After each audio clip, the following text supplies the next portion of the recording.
Hello sa mga mommy chan! Meron ba kayong leftover bread? Ito gagawin natin. Gagawa tayo ng French toast. Hiniwa ko ang mga bread. Kahit walang sliced bread, pwede pa rin. So maglagay ng fresh milk sa malalim na plato. At maglagay ng cinnamon powder. Pag meron talagang cinnamon powder, talagang gagana akong kumakain sa isang tinapay.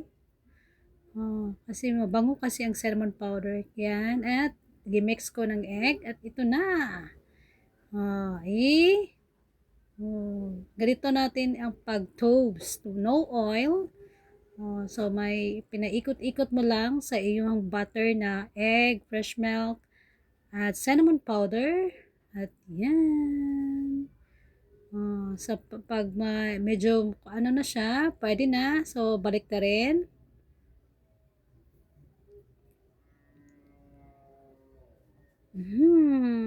Habang nagluluto ako, talagang ang amoy ng cinnamon powder ay makapag-motivate.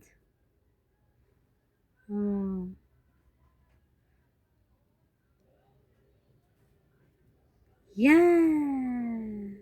Ito, actually marami ang luto. Di ko lang napicturean kasi dahan-dahan kinain ng aking family members. Watching everyone, God bless.